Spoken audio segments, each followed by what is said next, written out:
Caught my wife cheating with her old FWB on a hike. Turns out she and her friends were using him as a surrogate joystick, divorcing her despite her tearful apologies. I need to know if I'm being paranoid or not. Hi, I'm Allie, and I'm 38 years old. Right now I'm on a hiking and camping trip with my wife Liv, who's 36, and a bunch of our friends. There are 3 other married couples with us, Dom and Kate, Sean and Sarah, and Bill and Miranda. Also there's Ian, who's 38 too, and his boyfriend Odie. Odie's real name is Orlando, and no, he's not named after the dog from Garfield. We're all around our mid-30s to early 40s, and we all love the outdoors. We've been looking forward to this hike for a long time. We've been camping at night and hiking during the day, enjoying nature and each other's company. Everything was going great until the evening of the 3rd day of our 8-day hike. We had stopped for camp for the night, and Liv and I decided to venture out a bit to explore the area around our campsite. It was a beautiful place, with a small waterfall about 5 feet high that fed into a stream winding near our trail. The scene was picturesque, and the sound of water was so calming. Liv mentioned she really wanted to rinse off in the stream and waterfall, but didn't want to get her clothes soaked. I told her to go for it since we weren't too far from the others, but the spot was fairly secluded. She quickly undressed, took a dip in the stream, and stood under the waterfall for a moment. Afterwards, she tried to air dry and used a small hand towel we had brought with us to dry off as much as she could. She slipped her shorts and underwears back on in one quick move, trying to stay modest. Just then, Ian walked up on us from behind some trees. Liv was completely topless, but neither of them reacted awkwardly. She just continued getting dressed nonchalantly, and Ian approached us like he had seen her like that 100 times before.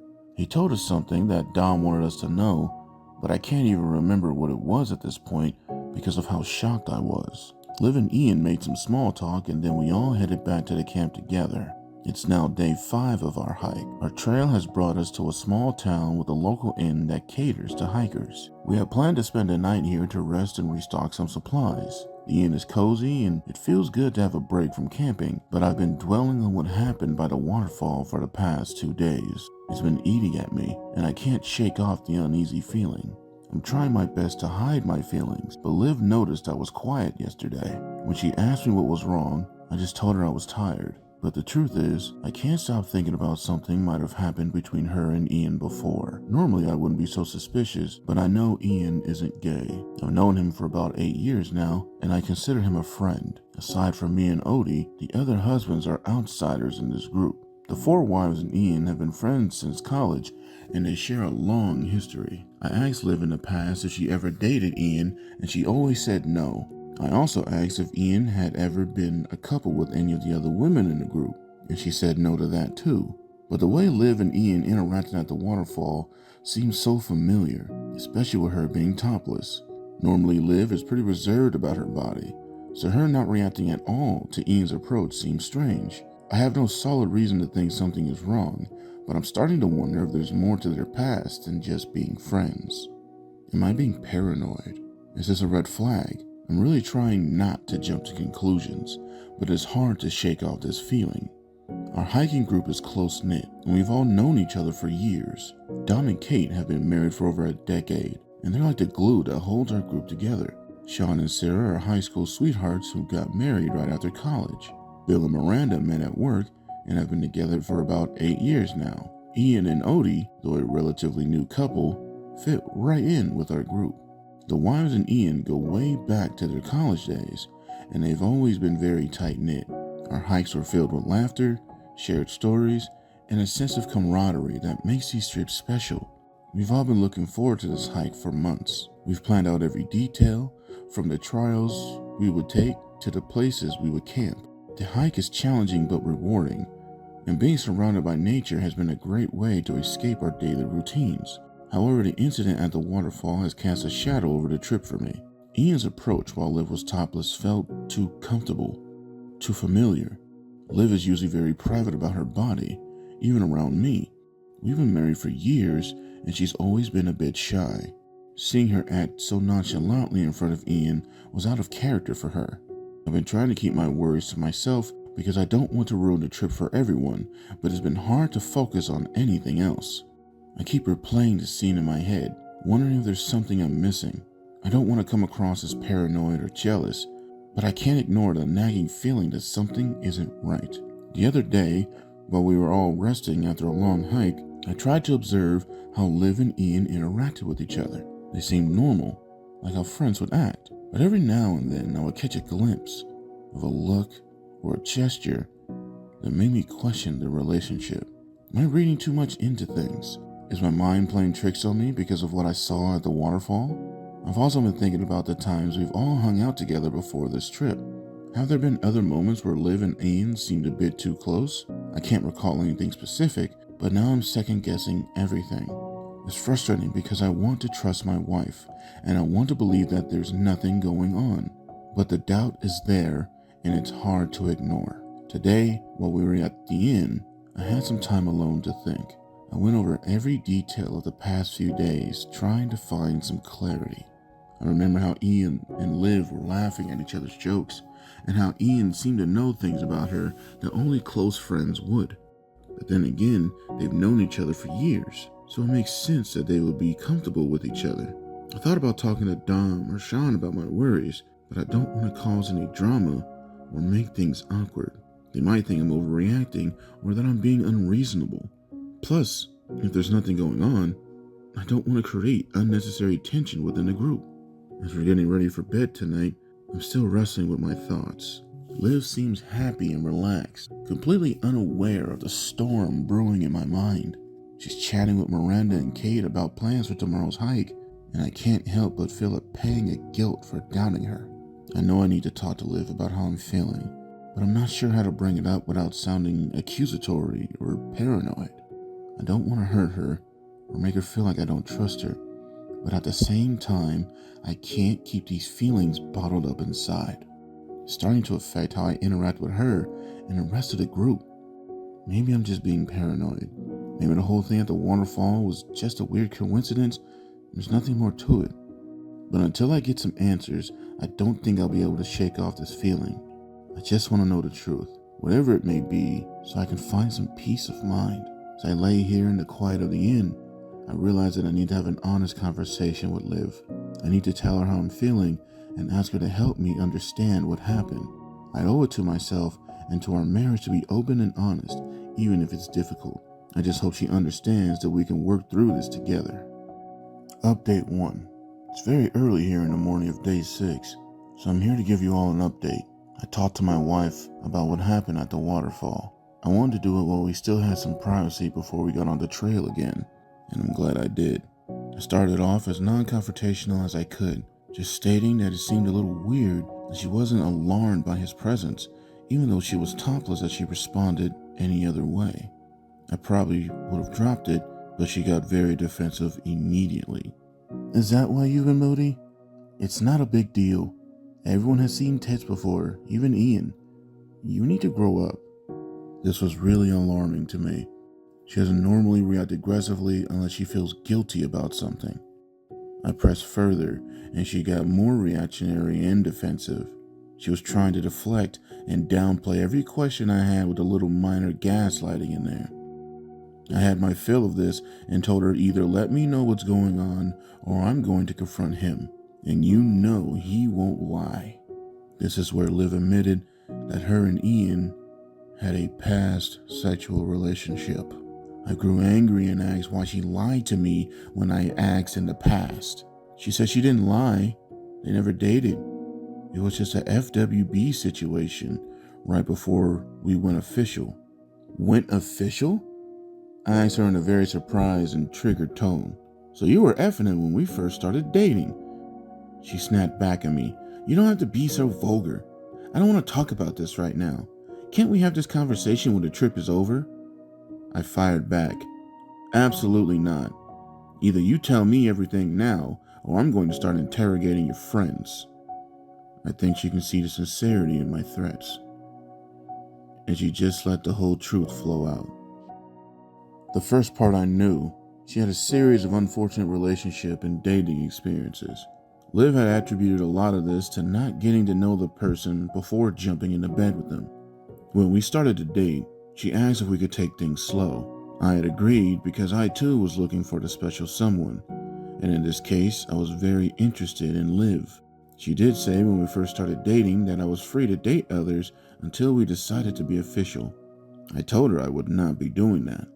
I'm not interested in dating around and wanted to focus on one relationship at a time.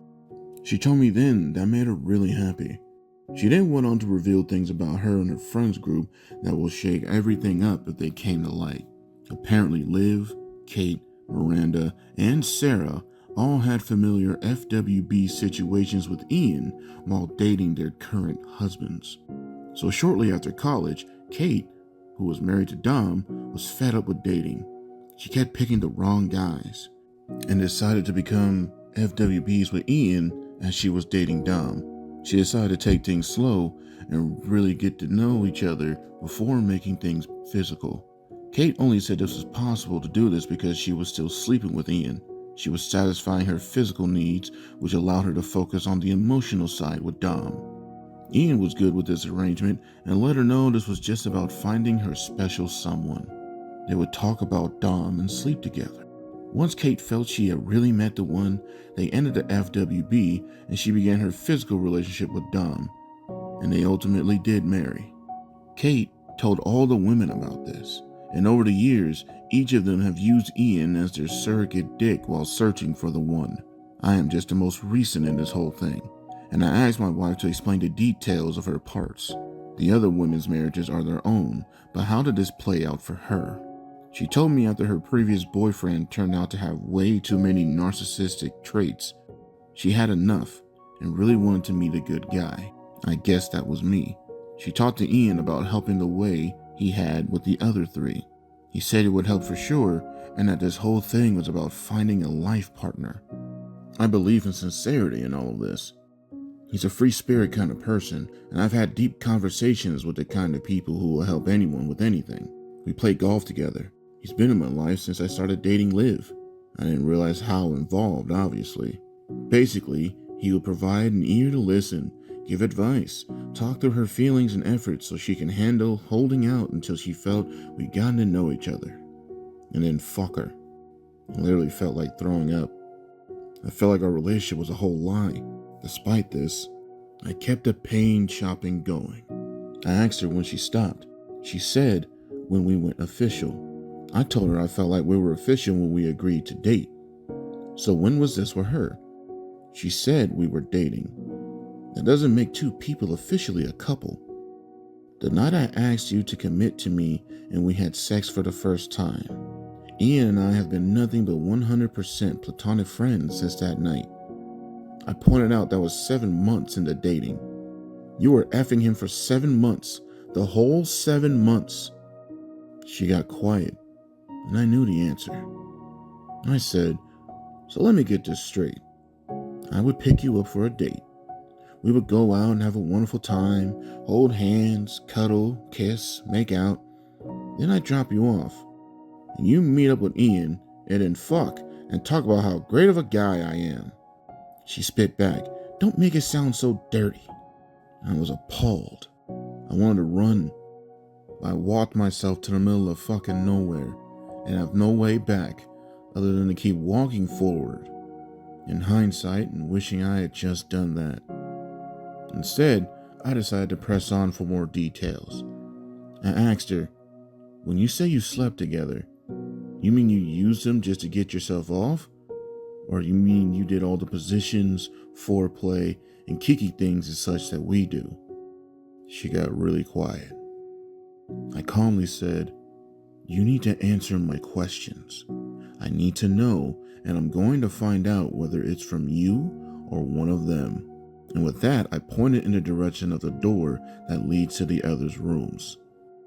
She very quietly said, all, even more than with you. The room was spinning, and at this point yet, I still asked the worst question. When? When was the last time? She replied, the night before our first time.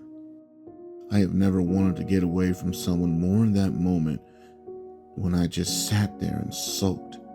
She tried to comfort me, and I told her to get away. I needed time. I had nowhere to go, so I just pulled a few blankets and pillows onto the floor at the foot of the bed. I passed out for a few hours, but I'm up now posting this update. I just want to march right out of here. But at the end of this trail is a 12-passenger van I don't have the keys for. I'll have to stay with these people for 2.5 more days and another half-day drive back. I don't know what to do. Part of me can kind of see the logic, but mostly I'm just hurt. I feel like our whole relationship is just a long con to me. I feel settled for, a silver medal. I also have an overwhelming urge to bring this to light in front of everyone. All of these other guys, it was the same thing. We're all just here under false pretenses. I don't know what to do. I've got about an hour before everyone's up. Then I'll have to face Ian and my wife. Am I overreacting? Is this marriage worth saving? I don't see how we go back. Update 2. I am back in the comfort of my own home. Unfortunately, I and several others may be staring down the barrel of divorce. I was able to keep it together for most day on part 6, although I'm sure everyone knew something was wrong with me. I was very quiet and kept trying to push the pace to get back to the van. I assumed at lunchtime when Liv pulled Ian aside and filled him in on what I knew. At that point, Ian started trying to buddy up to me and talk. Even though I told him to leave me be, he persisted a few more times until I finally snapped and told him to drop it in a very assertive way. Liv then intervened, and they both got the hint. I needed more time to process. The next 24 hours went smooth enough. Everyone just kind of left me alone. However, after snapping at him, Ian had a total demeanor change. He went from his usual laid-back self to somewhat standoffish with everyone. Occasionally, he would make little passive-aggressive comments. Nothing too obvious, but definitely directed at me. We hit the night of the 7th day and set up camp. I relaxed a little and was being a bit more social with everyone. We were sitting around the campfire and cooking up the last of our foods. People were just talking, joking, telling stories. Billy told everyone a long, embarrassing story about himself from high school. It's a pretty funny story about him and his first girlfriend. And in it, he acts like a pretty big idiot. When he was done, he made some comment like, "I can't believe I was ever that dumb." I still cringe thinking about it. After he said that, Ian popped off. Well, at least he grew. Some people never man up and get over the past.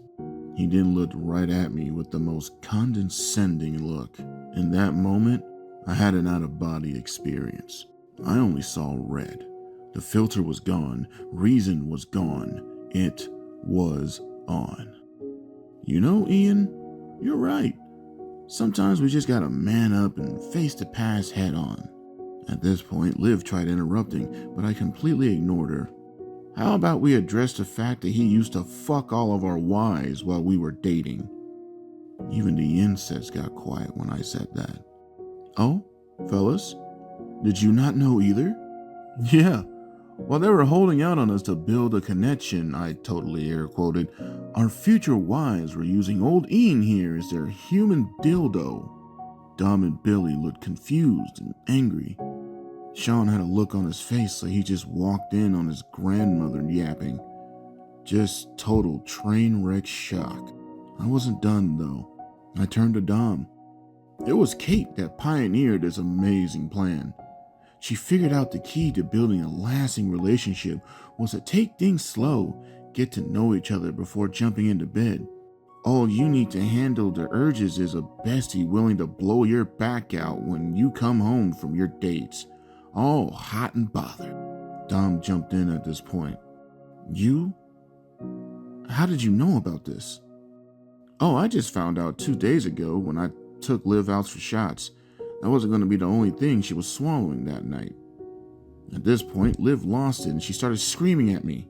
Why are you doing this? You don't need to. But she got cut off when Sean popped up. It's true. It's all true. Everyone got quiet and looked at him. I've known since we were dating. I didn't find out it was everyone else too until after we were married. And sorry, Ellie. I could have warned you and Billy. I swear I didn't know it was you two. Back then, Billy had this immense look of dread on his face. Sean goes, we used to double date Miranda and Sarah a couple of times. We went out and then dropped them off at Ian's after that. Does that mean they... Sean just looked at him and nodded. I immediately turned to Ian too at once. You fucking hound dog, you.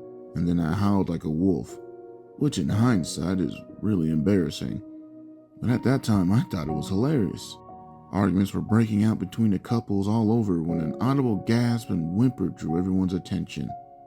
Odie was sitting there with heavy tears rolling down his face. He looked at Ian. Lies. More lies. It never ends. No matter what I forgive, no matter how many times I take you back, you always do this to me. Odie then slapped him and turned and took off down the trail, and Ian ran after him. The other three couples grumbled under their breaths at each other. Then each stared off in separate directions. I stood by the fire, feeling triumphant. Liv walked up to me and said, I hope you're happy. I quickly looked her in the eye and said, I've never been more fucking happy with myself in my whole life. I may be 80-20 for divorce right now. I recommend leaving me alone until we are home unpacked, showered, and fed, because the only thing you're gonna accomplish before then is getting me to turn that to 100. At that point, she turned and went into our tent. The next day was the most awkward 7 hours of my life. Between the morning pack, hike to the van, loading up in the 4.5-hour drive home, maybe 19 words were said in total. I'm sitting in my bathroom, freshly showered, and gonna go eat some chicken nugs, drink 3 Dr. Peppers, and then talk to my wife. I don't know where we're going from here, or where anyone else is going to end up, but I know it's not going to be pretty any which way. Update 3. It's been 4 weeks since we got back from the trip. Everything everywhere has seemingly imploded. Dom and Kate are getting a divorce. They've been together the longest of all of us couples and have a 10-year-old son. Dom took the revelation extremely hard.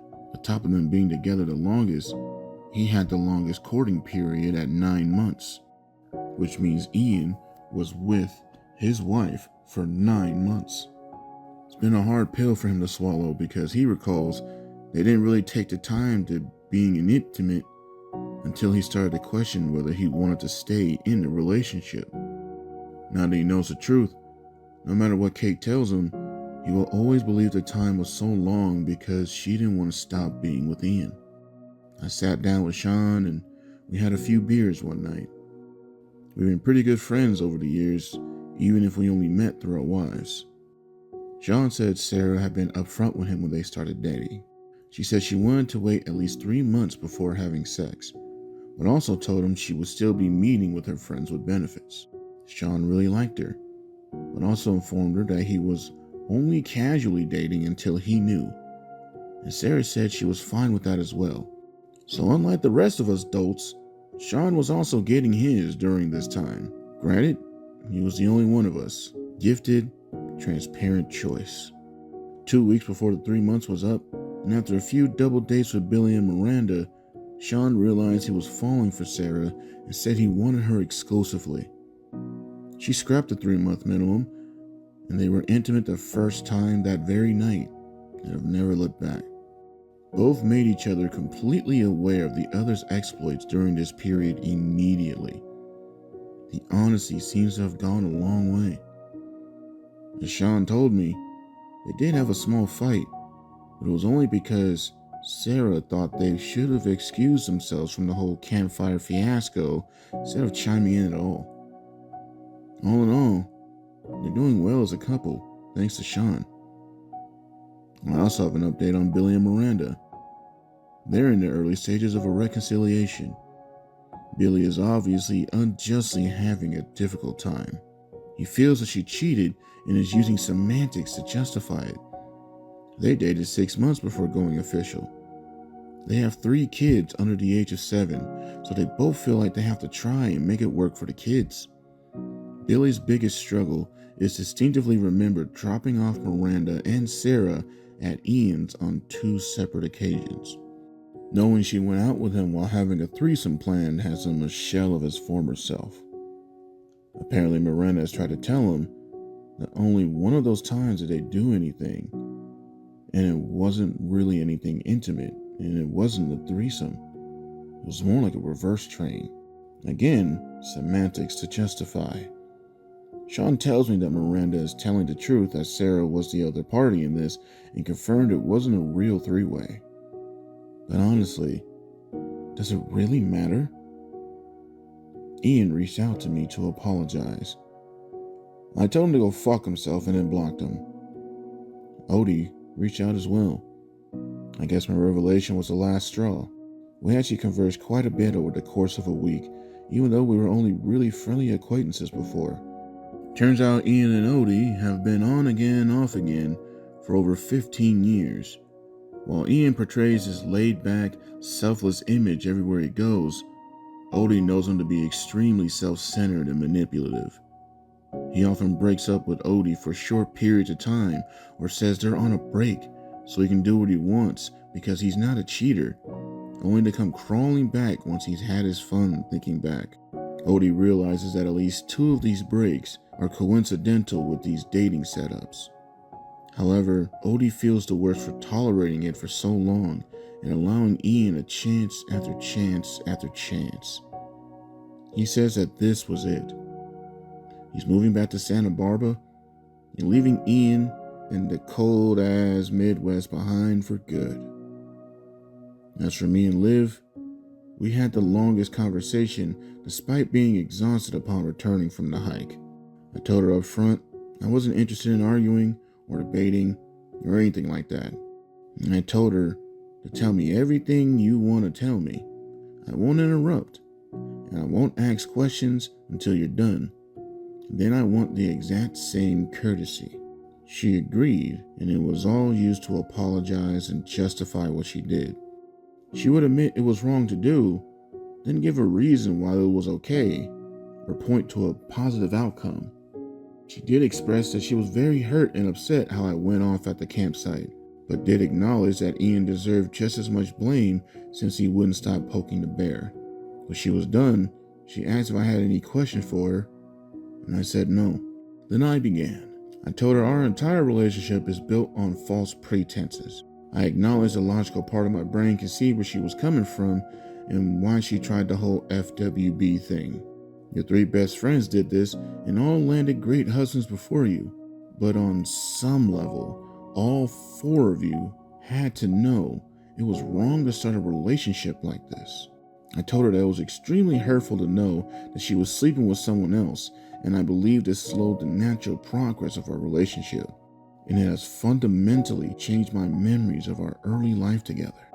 I asked her, do you remember it?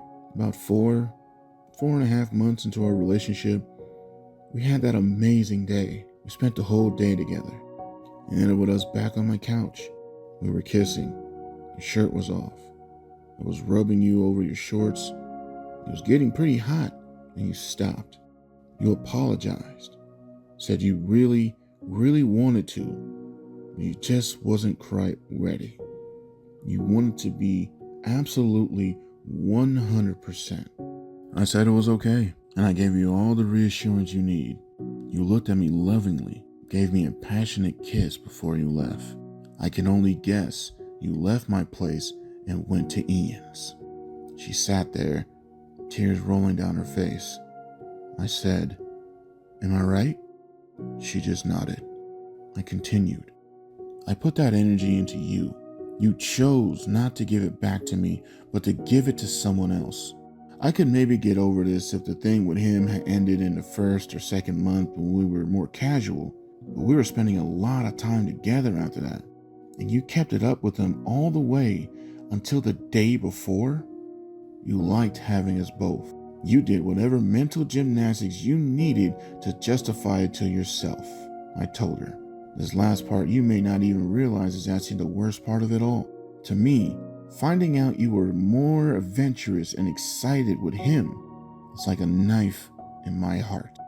Makes me feel like second best, like a retirement plan, a settlement, like I'm just good enough. She interjected then and began telling me, no, it's not like that. She loves me. He was just sex. It wasn't real. That's how it is when they don't matter. It's easier to be loose and wild then, and so on.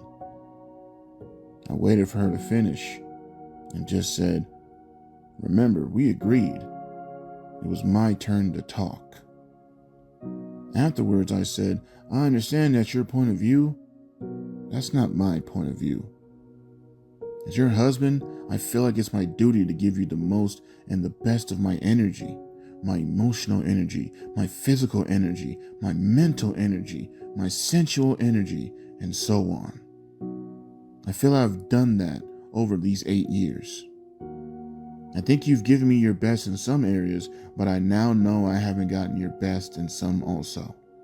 And as a man, I must admit that sensual energy is very important to me. To know that I wasn't worthy of all of your sensual energy, that you didn't trust me with that was the deciding factor.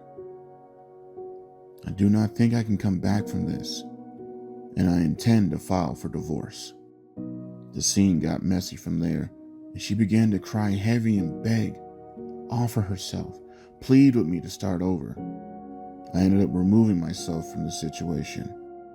Later, she made a point that we are just in an emotional place right now, and I need to give this some time.